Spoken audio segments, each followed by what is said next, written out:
Silver Society.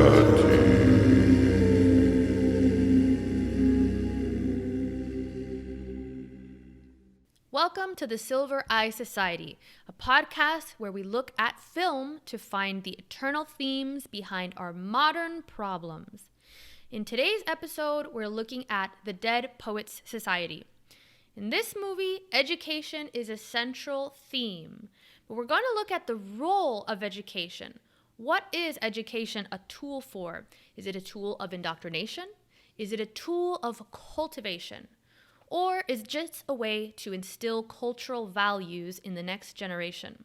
Particularly during a time where we have so many debates going on about what's taught in schools, how schools should function, who should be in charge of what is taught in schools, all of that, it's important to return to the core ideas behind education. Why do we educate? Are schools just a state-run daycare facility, or are they a way for higher classes to get an edge in the future for their children? Or is it just a way for us to give our population a base level of knowledge from which to grow? Let's get into this discussion of what education is for and why we use it. But let us begin with the word of the podcast. The word of the podcast for this episode is going to be instruction. A noun, circa 1400. It's from the Old French. An array, an arrangement. In late Latin, teaching. This is the most important part of this. Teaching is the general word for the imparting of knowledge. Instruction has the imparting of knowledge for its object, but emphasizes, more than teaching, the employment of orderly arrangement in the things taught. So instruction tends to be more, as the feeling of being more orderly, Technical? structured, rote, that kind of thing, as opposed to teaching, which seems to verbally be a little broader. Interesting. Instruct sounds like it would be if you were trying to teach someone a very particular skill or trying to get them to kind of do some physical thing, like instructing on how to play a piano piece, while teaching has this, this feel of being a little more philosophical. The idea of something, more less technical. Well, and think about when you get a piece of furniture at your house or some sort of thing, you read the instructions. They're usually step by step laid out Not the teachings.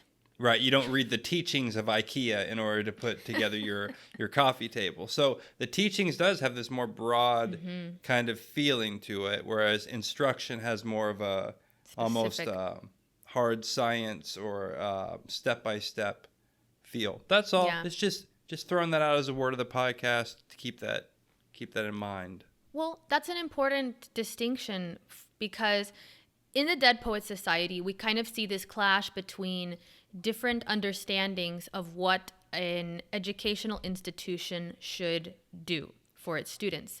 So you have the older faculty members that seem to be more beholden to tradition, or at least to these more conformist ideals that seem like they might actually align with this idea of education as instruction, versus Keating, who's the teacher that was in the Dead Poets Society of the earlier version of it, and he takes this more this position that seems to view education as something that is meant to inspire, to bring out some type of individual essence within each student, which would make sense more from this idea of teaching as a kind of process, not as something that is easily delineated in several steps and is a one-size-fits-all. Yeah. There's something about that just occurred to me, which is that at the very beginning of the film, his whole introduction class is about this idea of carpe diem and about and he takes, it's very interesting, he takes the students back to look at classes from the past and basically says, look, they're all dead. And so he's at once reaching back to a tradition of that school and the people in it, but his focus is on the individual's experience with learning, whereas that is not the case with what you're talking about, the older faculty, with the parents. They seem to be more concerned with how the tradition of that school will prepare them to go off into a very orderly set fate. It's kind of a fate for the students, right? There's a sense of, and this is one of the things that happens with one of the main characters who wants to be an actor. So his fate is he wants to take that into himself and decide for himself. But the rest of the world surrounding him, his parents, father at least, the school, they're not interested in his individual hopes or desires. That's right, yeah. And that kind of ties in with his sense of what he says before he, spoiler alert, kills himself. He says, I'm trapped. And so maybe it was this sense of being trapped by one's fate, this idea that his future is already decided for him and it's not something that he wants. So the parents and the school admin are kind of that older tradition, and they seem to have no real interest in viewing the students as individuals, as people that have their own propensities and desires for their future.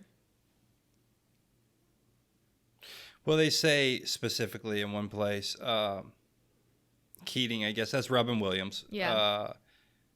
Is having an argument, maybe with another teacher or something like that. No, it was with the principal, I think. And the principal, he says, these 17-year-old boys or something are trying to figure out for themselves what's going on. And the principal just bluntly says they don't know what they should think or something like that. He's very much like, you're wrong right from the beginning. Like and in a way he's saying it's our responsibility to tell them what to think because we believe that with these values that we have, they carry all the little flags in at the beginning with, I think there's like 4 of them with different values and virtues or whatever on them.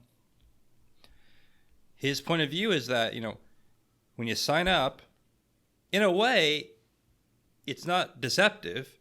They have fucking flags with what it is you're supposed to be into, marching down the thing. Good job. At least they're telling you outright, here's what you're supposed to conform to, So that's fair. But there's this tension between the individual and ultimately the majority of the individuals briefly have explore their own kind of freedom and individual thoughts, but most of them are actually consumed by the institution. Yeah, I think that's one of the more interesting things that you see in this movie is that battle between this idea of the institution and a certain kind of conformist tradition as being something that the students are inculcated into. It's almost like this machine that takes them in and then forms them and puts them out. Whereas Keating's approach reminds me more of the kind of older idea of education as this process by which one's thinking is clarified. Because he takes this interest in the individual, and what I obviously gravitate more towards that idea of education as being more useful when used in a way that takes note of the individual, as opposed to at best ignores the individual in its path to form the individual in its own likeness. Keating isn't interested in having the students regurgitate ideas or just tell him what he wants to hear or just do the assignment just for the sake of getting it done. He takes interest in each of the students' differences. And I think personally that that's one of the highest approaches a teacher could take, because that is what it is to develop an individual, is to see what makes them an individual. And so that you see that battle play out, and there are the students that they're never really awakened or inspired or gravitate towards that process. And maybe that's the right thing. It's that it's not every person is going to rise up into this like beacon of individuality or something. But it's interesting to see how the students change through that process, whereas you see some don't change. And maybe that's the idea of teaching the individual, is that it allows for something new, something in that person to come forth. But where does it come from? I mean, that to some degree is what they charge Keating with in the end, is that he was influencing them too much. You know, it wasn't, they kind of charge him with not letting the students develop their own ideas and that being reckless. What they really charge him with is you actually use your own influence too much and influence these kids to do things that ended up being reckless and ultimately dangerous. Well, you can make a case for that in a way, because you know, he does radically. He doesn't just, you know, he has the kids like destroy their textbook because he says this essay is terrible, which, you know, I get it. He is a bit radical in his approach, I suppose. Though, to be fair, he's not the one that tells them to do the Dead Poets Society. The kids find it out and they ask him. Yeah, they take it upon themselves. Yeah, well, but this idea is this older humanist tradition, the older idea of the liberal arts education, which is to develop the individual. And I don't know if that's even... That whole concept seems to have almost been lost in modern debates we have about education. Well, for two things. Keating's character and that whole instance where he's accused of corrupting the youth very much reminds me of Socrates and the trial against Socrates, because that was one of his charges, was corrupting the youth in addition to disrespecting the old gods or something like that, which in a way means what? Disrespecting our old traditions, our old values. And so I think that probably intentionally there's this parallel in the Dead Poets Society to having the teacher that is Socrates take this unorthodox approach to developing the minds of the youth in a way that leads them to question traditions, to question their fate, what their role is in society. And so it's interesting because Keating does still lose his job. He does still leave. And Socrates did get executed.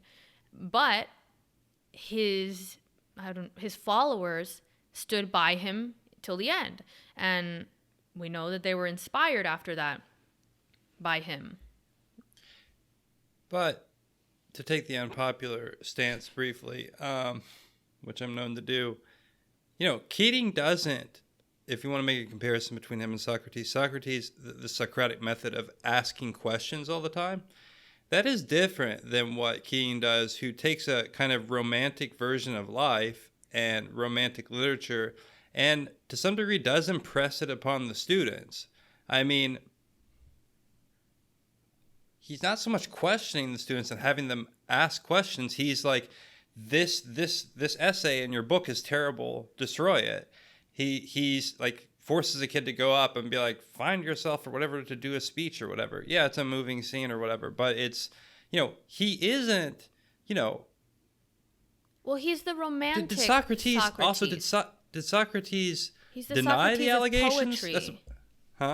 He's the Socrates of poetry. I don't think he is. I think that he is a romantic extremist in some sense. He's not just asking questions. He doesn't. I actually have changed my mind. Damn, Keating.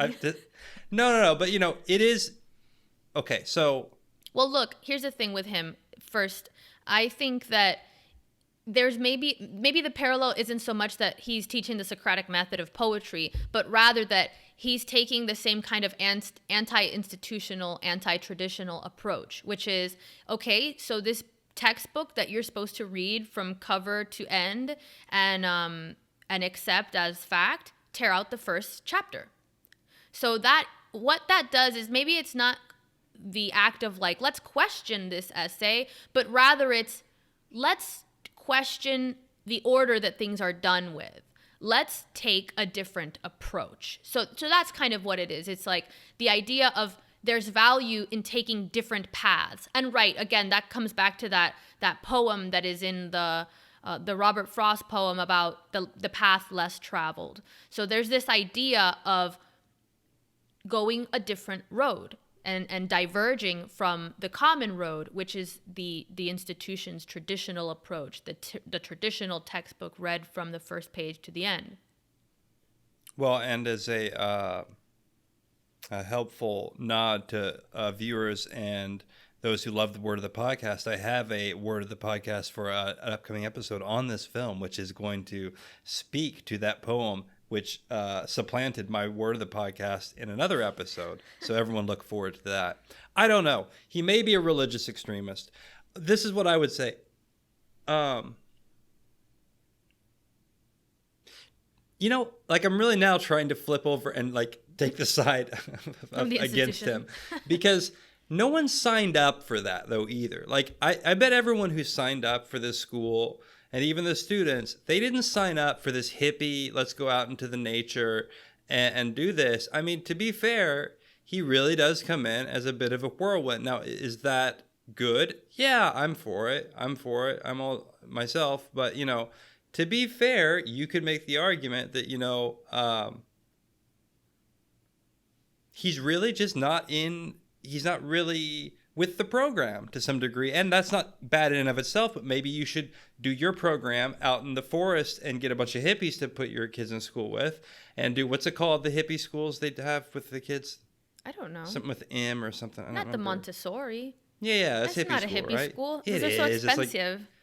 Yeah, well, for rich hippies, which is what all of them are now. So yuppies or whatever, yeah. Yeah, isn't it like the kids like climb trees and like there's no grades and stuff like that? I like great, that. okay. I think it's great. I Very like good. it too. But, send your kids that's to where he should Montessori be. then. Yeah. Robin Williams or whatever. Maybe he started it. Maybe this is the pre to Montessori, Maybe he went on and realized, oh, I'm going to start my own school. This is just the first chapter in Keating's life. Unlike Socrates, he didn't get executed by the institution. Another question to ask would be something like this. If he hadn't have been there, would the kid be dead? Yeah, I know. I thought about that too, because you could make the argument that the kid actually would be alive because he would have never, started to even have dreams of doing something besides the future. Sure, and the romantic would say, but was he truly alive? That's what I was And it'd be like, well, no, maybe not, but he also wasn't dead. So... Yes, so okay. But then he becomes a symbol. There's an argument here that I think that you should look at, I forgot the kid's name, Neil. You should look at that character, Neil, as a symbol. It's my argument. There's an argument. It's my argument. That he should be seen as a symbolic figure. And this is one section I thought we would cover in another episode, but it's like the idea of the dreamer and the death of the dreamer. So that, when you crush that spirit of ambition and passion, you kill something. Something dies. So I think symbolically his character makes a lot of sense. It is kind of, if you argue it literal, then yeah, he probably would still be alive if it wasn't for Keating inspiring him to want more than a military boarding school future or something. He says carpe diem. I say carpe diem. Oh my God. Am I right? Well, we'll maybe explore this character in a little bit of a later episode. So now I've taken a beloved figure of film history and accused him of murdering a child. As you are wont to do. As I want to do. I like to change it up. I like to think. But this does go to this question of, see, people are prone to look at him as outside of the tradition. Mm-hmm. All right. And what I'm trying to say is that's actually not the case.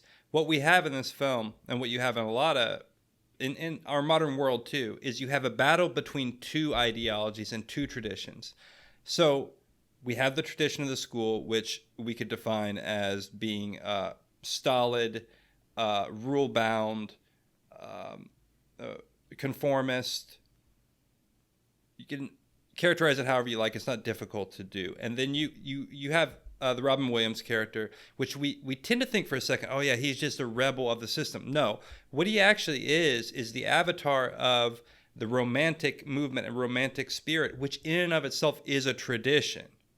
There is a tradition to that.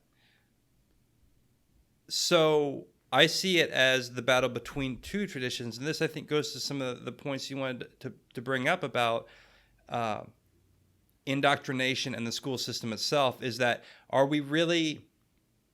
what are we talking about in some ways? Aren't we talking about kind of the battle between two different traditions, and then we have to simply pick?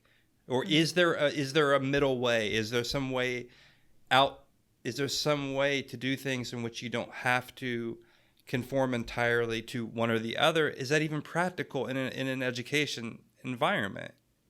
Yeah. In an institution, when at the end of the day you have an institution, it's a school, it's going to have rules, it's going to have a curriculum. Someone's going to come up with the curriculum and decide the contents of that. Yeah. So this gets into the argument that we see happening in culture right now over what's being taught in schools, over who has a say over what should be taught in schools, whether it's strictly the school board or the teachers or the parents or whatnot. And all of that, I think, as many things that get debated in culture, gets tied up in the details of the specific event without ever getting to the core of what's behind each idea, what's behind each line of argument. And so what I see is that, I mean, in some ways, are we just arguing for which kind of indoctrination we get to put forth for our kids? You know, it's kind of a debate between who gets to choose what we indoctrinate children with. And all of that to me is a loss, because personally, I align more with the idea that education can be a tool in the more traditional, original scholarly Greek philosophical sense, that it's about learning to view the world in a certain way, learning how to view the world, not kind of any particular one idea or one value, but rather how do you think about the world? And, I think that maybe you're mixing up the idea of philosophy in general, because that sounds more like the practice of philosophy. Yeah. My feeling, and I'm no expert on education or the history of education, but my instinct is to say, and I think this would be proved correct, is that actually doesn't have almost anything to do with most education. Especially around the world. I mean, education, especially outside of the Western tradition, is often seen as being rote memorization, and it is, and it has more of those aspects in the East. And in the West too, think about how so many educational institutions, especially in, say, the medieval period or all the way up into the modern period, actually are based on religious orders.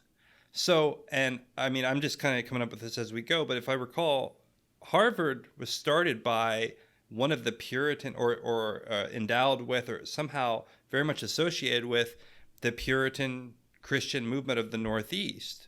I mean, you could go down the line and look at universities, and you'll see that originally, anyway, they came in with a stated purpose, and actually not just a stated purpose, but what's the best word to say? Not partisan is not right, but with a religious affiliation that comes along with a certain set of values that are already programmed in from the beginning. All right. And so I actually think that's what education is. I think maybe I'll throw out an idea where I think maybe the problem is right now.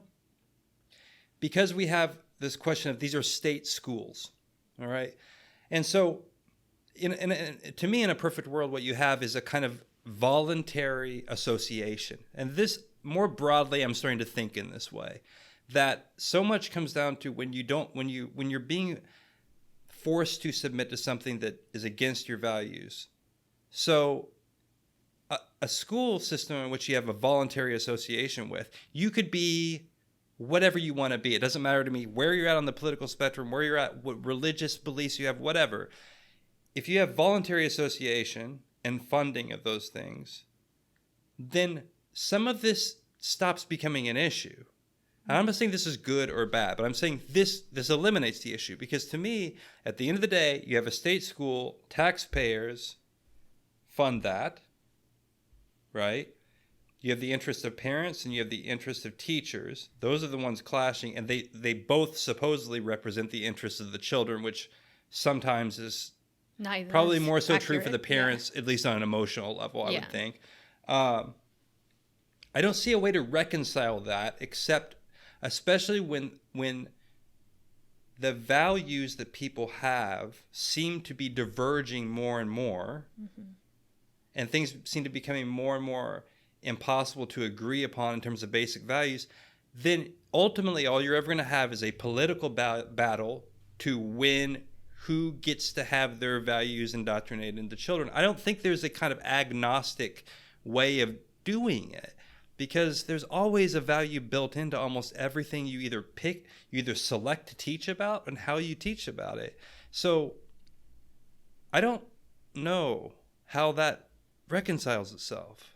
I don't understand. What do you mean by voluntary association?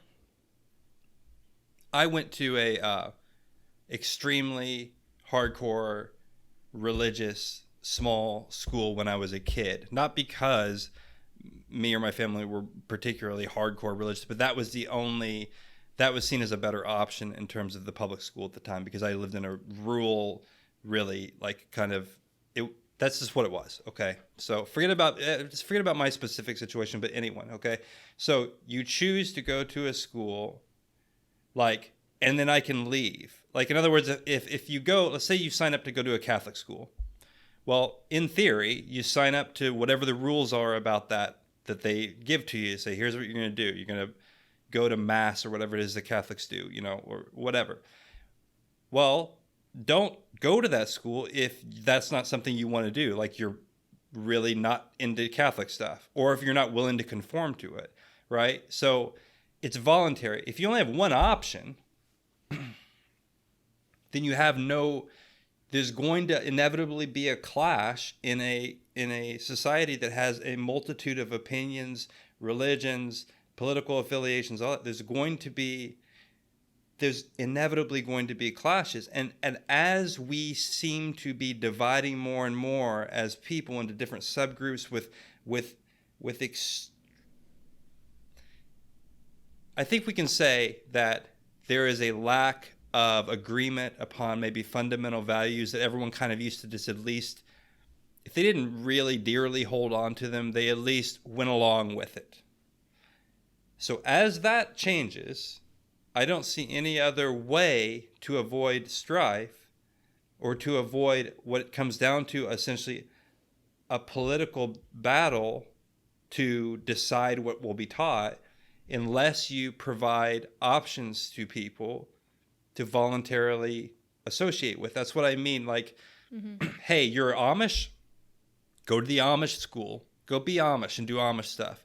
You decide to stop being Amish one day, stop going to the Amish school and go to the Scientologist school or whatever. Or you like the state school and you agree with, or at least what they decide to teach doesn't offend you, then go there. This is I don't think about this a lot or whatever, but it's a big problem because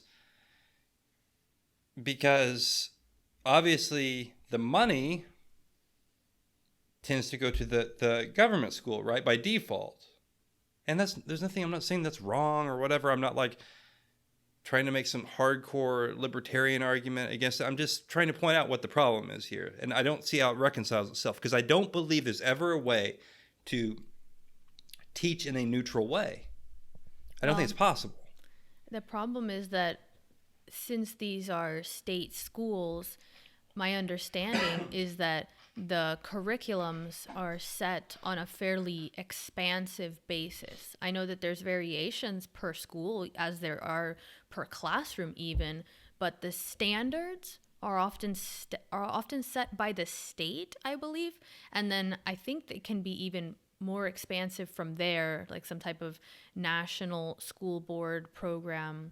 But I don't know about that. I know that I think there are these state standards though that are set for curriculums, and then from there, of course, teachers in individual schools can deviate somewhat in how they teach those state standards, but they still have to achieve these state standards by hitting certain curriculum themes or something like that. I don't know. It's complicated. So my issue there would be like, well, how much variation can you have per the school if there's a larger curriculum being set by the entire state? And I think that debate is what is got so many people riled up, because they're essentially fighting over state curriculums, which maybe the solution you're putting forth is if it could be judged more, if there could be more variation between each school, then you could just have your battle over your local school instead of trying to dictate what is taught in the entire state. Well, I don't know. This gets into specifics of which I don't want to really speculate on, because I'm not really even that interested in teaching stuff. Because I'm more school of my own. I go into the forest by myself. Montessori, self-taught Montessori. Monti-Solo. But I thought state standards had to do with certain more objective measures of like, can you read at this age or level, not what you're reading. But maybe that's not the case. I don't know, and there's that. I don't know, but that's not like, and I don't know. This is actually stuff I don't know about. Viewers that do can comment or whatever. I don't know, but like if you homeschool your kid, do you have to abide by state standards of somehow in order to do that? Yeah. Are you sure? Can't you just take your kid and be no. throw him out? Well, freedom. I'm all about that. I think you should be able to let your kid just. Well, okay. Actually, let's just challenge. So let's get down. Okay. Well, hold on. Let's try to outline some things here. When I talk about state standards, there are what you're saying. There are these state standards, like you have to be able to do these math problems. You have to be able to read at this grade level by you reaching this grade level. But I believe there are also, this is really fuzzy, I can't remember because I'm trying to recall back from when I was in grade school, because I don't know what's actually going on now, so it's obviously a distant memory. But I recall that there's also, but also from my mom, because she's a teacher, but I don't remember exactly what she says about these things. I know that there's also these standards that are, it's not so much like you have to teach this book per se, as it is, you have to teach this larger theme, some type of larger theme or subject, I believe, something like that. There are things that guide the curriculum more than just, do you achieve these outcomes? So that's what I think people are fighting over, because if there's not that, then I don't know what everybody's fighting over, because it's just like, okay, just teach it or not. It would be up to the individual teacher. So clearly there's something. I don't.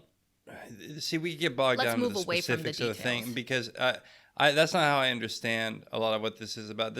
I understand it as being about what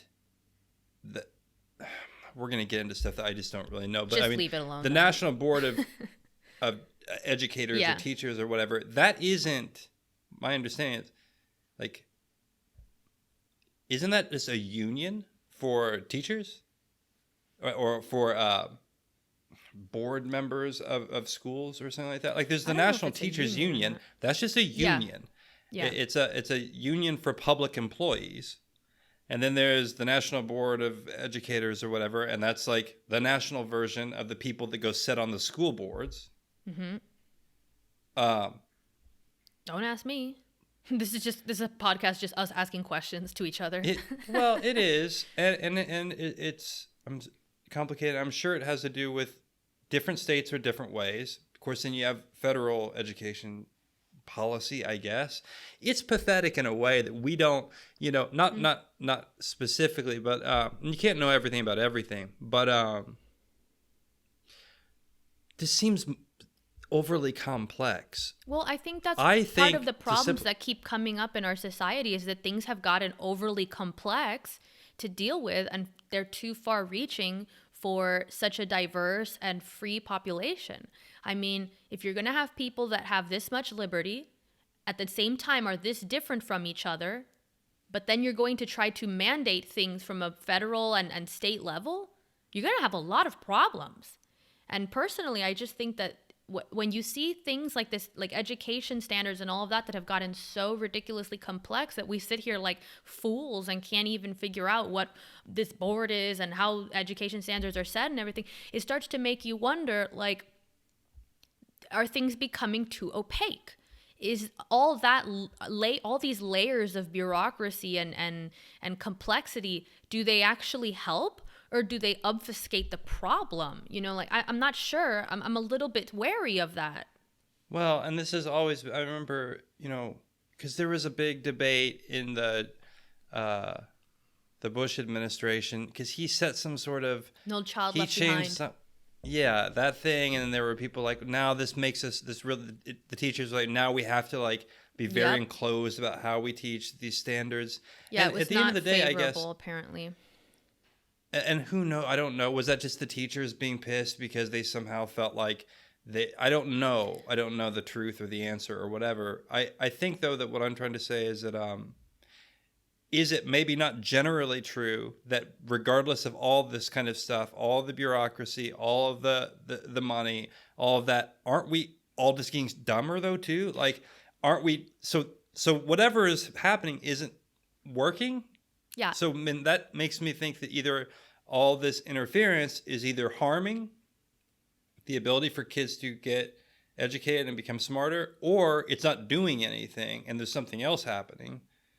Something else is being neglected. I mean, and why so also, I don't have a kid. Why do I care? Why do we care so much? I mean, to be fair, I understand why parents care. They have children. They need to, the children are their future.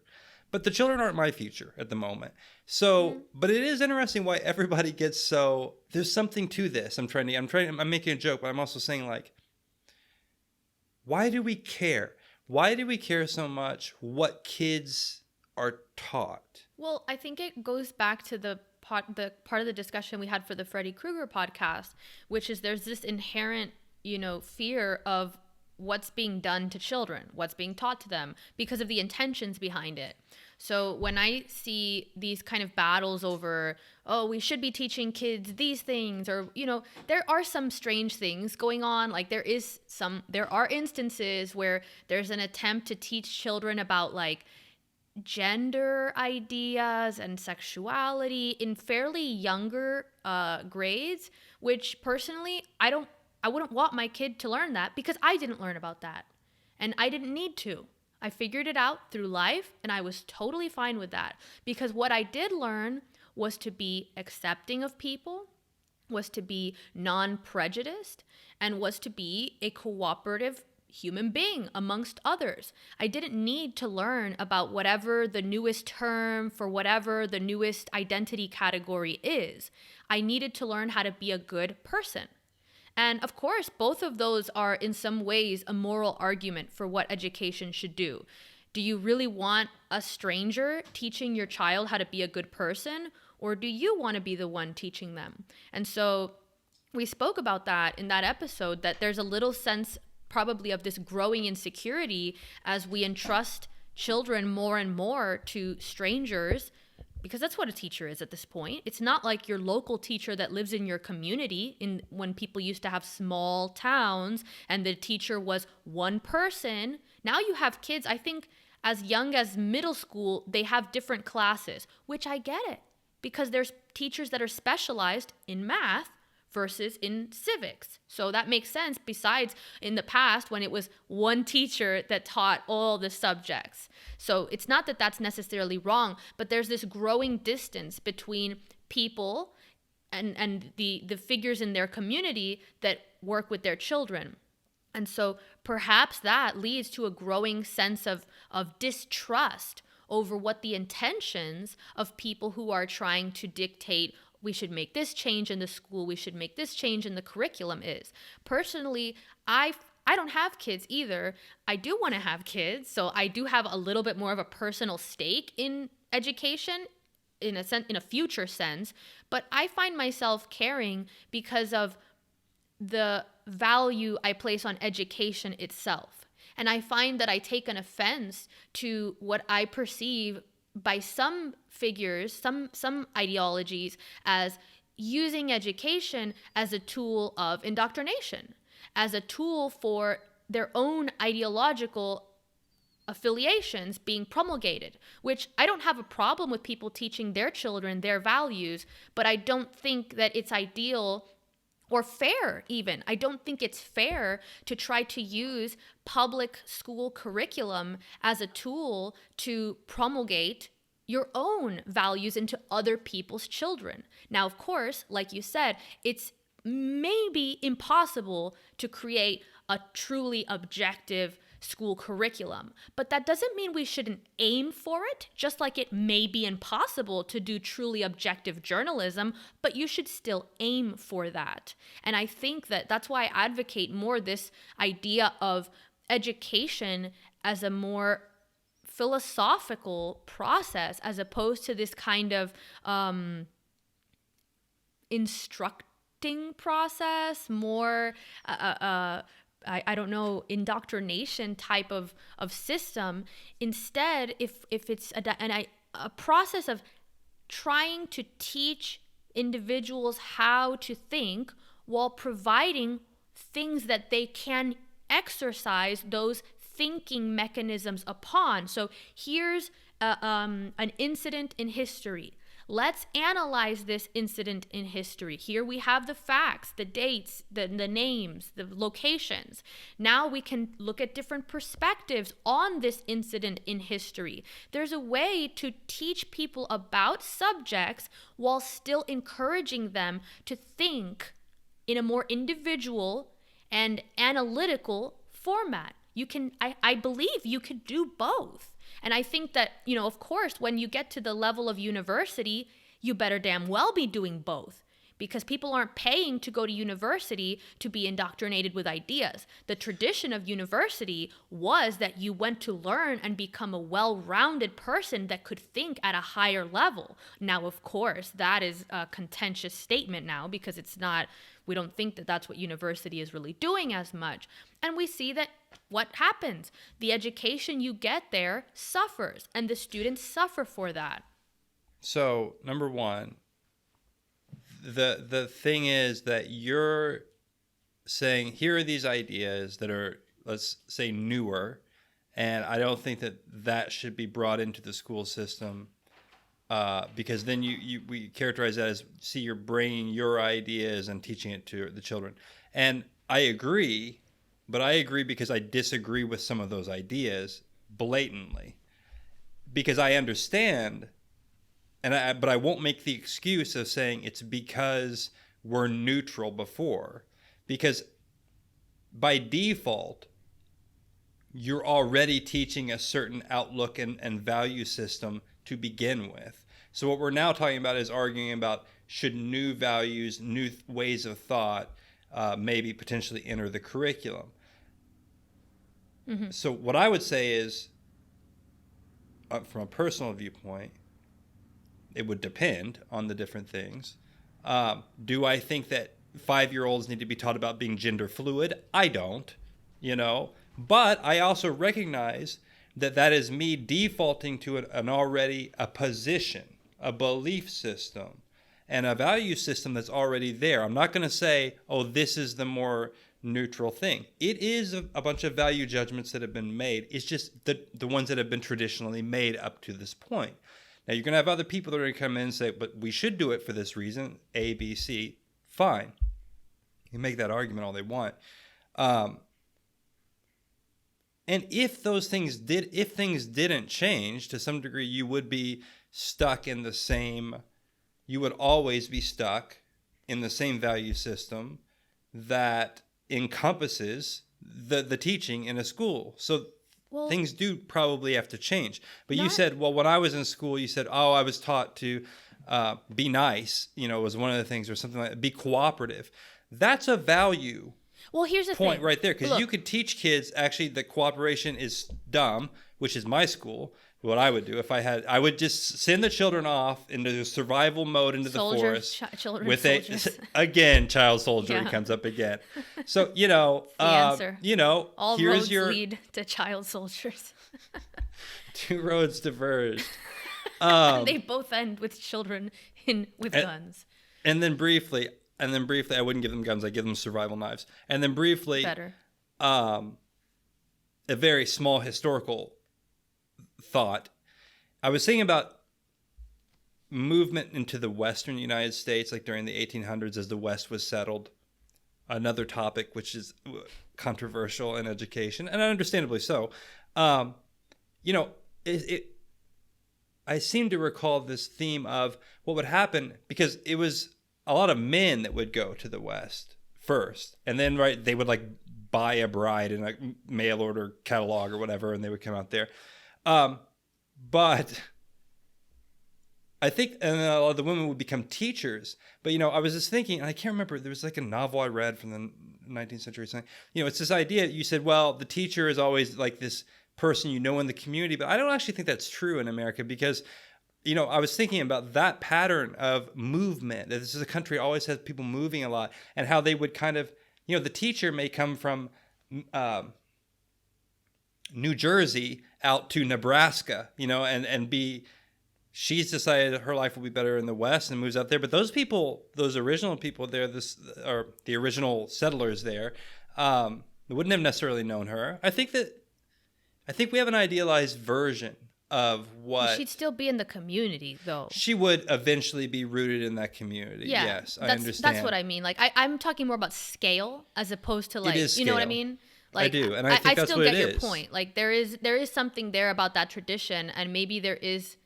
That's an interesting point, because maybe it speaks to an inherent distance and disconnection that's just woven into American culture because of that transientness. But then this would be on top of that, the extensive civilization that makes it that you don't even know who's teaching your kids, to the point that you truly, I know that as kids go through school and they have like 6 periods, 6 different teachers, I don't think every parent is coming to meet every teacher. So there is. Don't they like have little meetings and like they eat snacks or whatever and go talk? Who knows? Go. I don't know. They don't always go. That's the thing. My mom is a teacher, and she has not met every student's parents.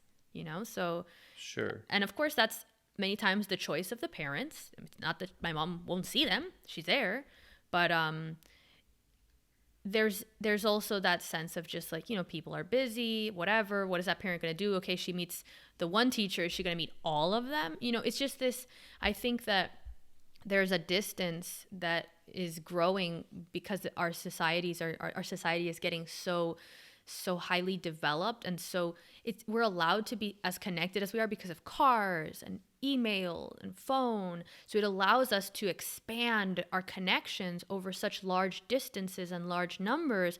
But biologically, I don't think that has ameliorated the sense of distrust that is inherent in strangers teaching your kids, or strangers making decisions about what your kids will learn in school. I think that will tend to stoke unrest in people. Now, there was another point that you had made that I was going to interject in. Oh yeah, the thing about that you're always teaching values. So we'll end on this note. I think that, yeah, you're always going to teach values, right? But you don't have to teach beliefs per se.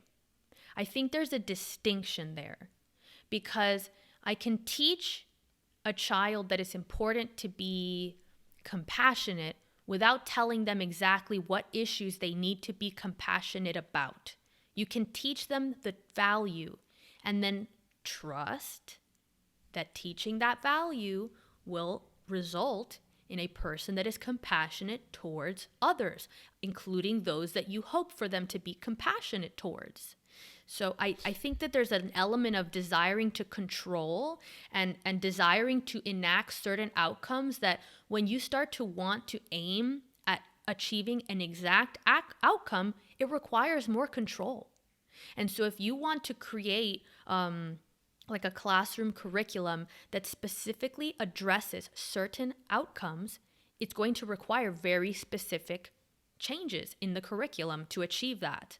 And I think that there's also an element here, which is, okay, if you want your child to learn about what it means to be gender fluid or something, you can still teach them that.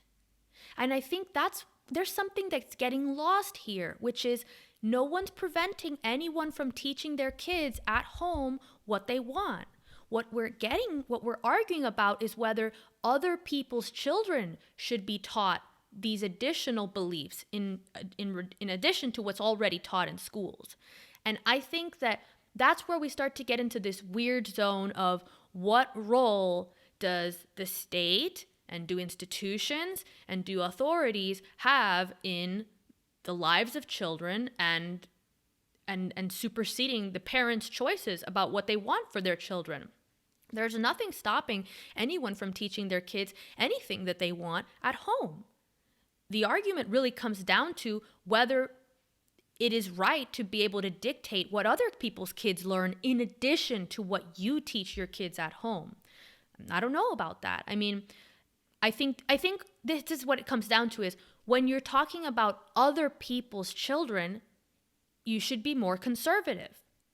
That should be the slowest changes.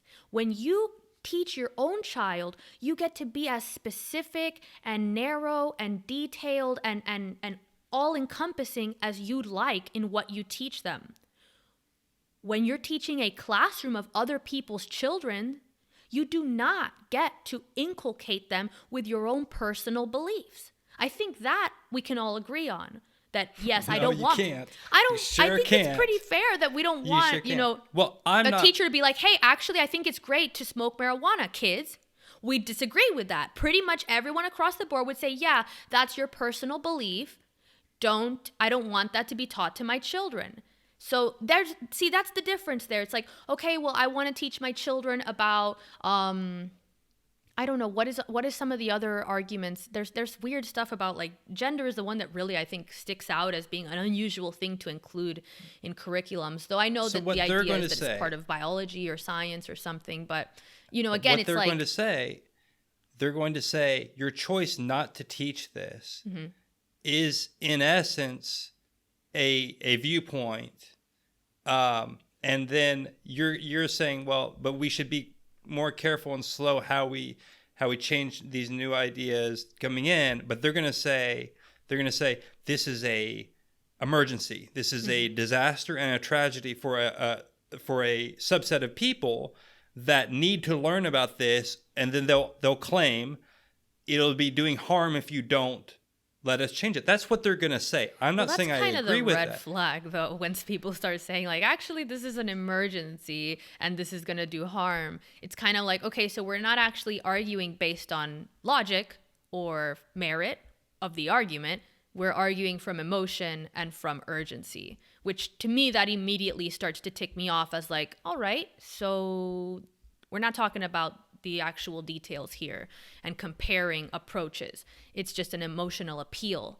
And I don't really trust that for such far-ranging changes being made to something as sensitive to people as what their children learn in school. I don't think that's fair. I don't think it's fair to be that heavy-handed. I think the best approach to school curriculum is to be as neutral as possible and as objective as possible. And I know that that's contentious. I know there's this idea that there's no such thing as objectivity, but I think that you can still aim for it. And you can aim for it. I don't think that is going to, while that sounds good and I wish that would be the solution, I actually don't think it's going to work. What I think is going to happen is we're going to have to, this is a general theme I'm starting to think more and more, that we're going to have to decentralize things. We're going to have to peacefully separate ourselves based on values in some of our institutions, and then call a truce and say, okay, it's all right. Yeah. Like you want to, and we do this already in a lot of ways. Like you have a bunch of different types of schools. You have religious schools still. You have whatever Montessori schools are. You have all these different types of things. People say, okay, this is what I want for my kid. And so I'm going to send them there. And people do they really fight a lot about that? I just feel like it's tough because you have something which is really good, which is state education, which gives education to kids that don't have money. That's what makes it such a harsh issue, is that we're arguing over the very kids that have least ability to choose otherwise.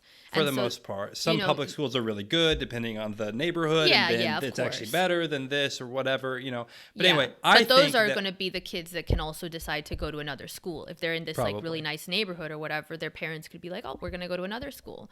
It's when, when the options get limited and when public school is already not doing that great, and that's the only option that the kid has between bad and worse, and now we're running experiments in those schools and switching everything up because I think this is morally correct.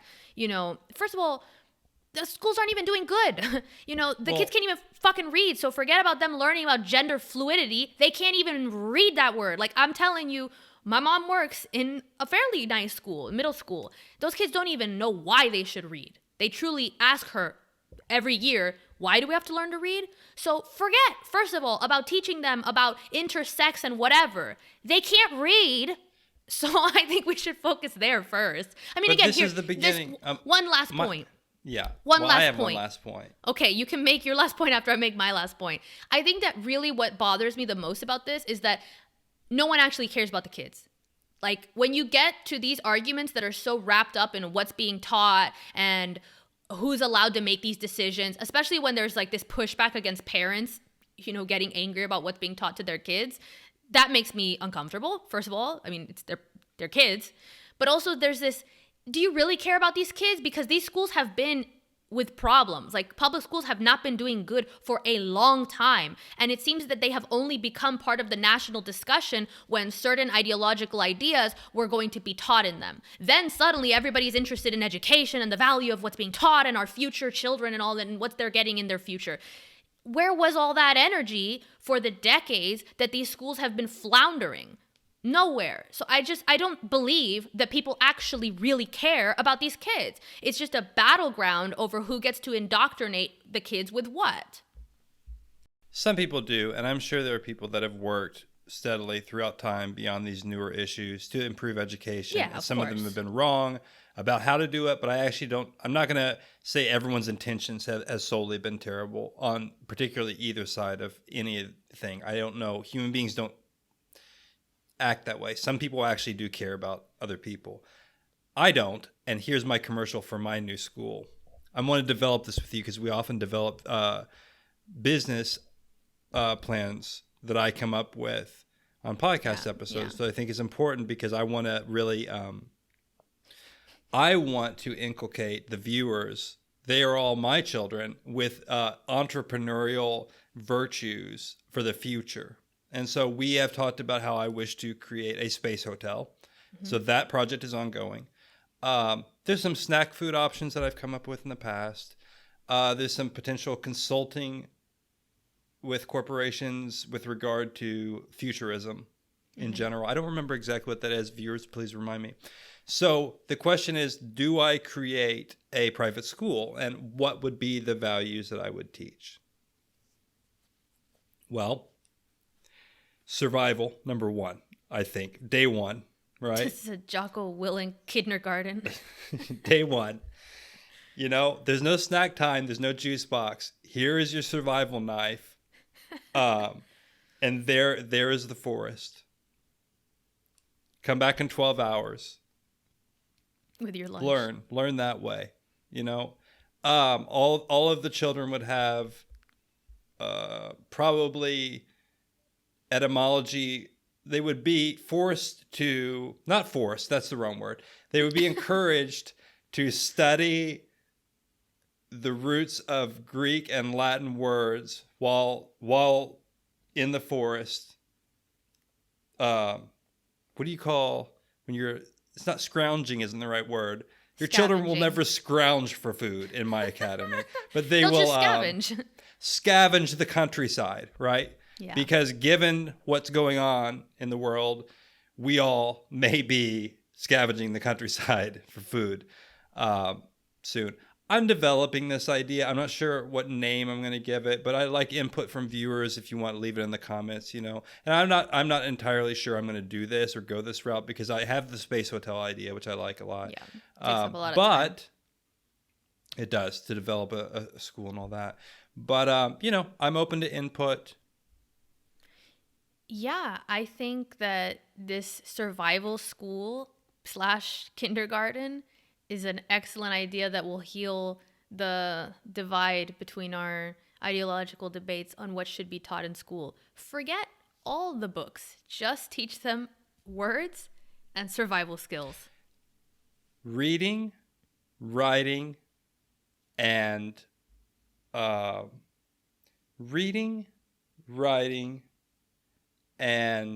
survivalism. No math.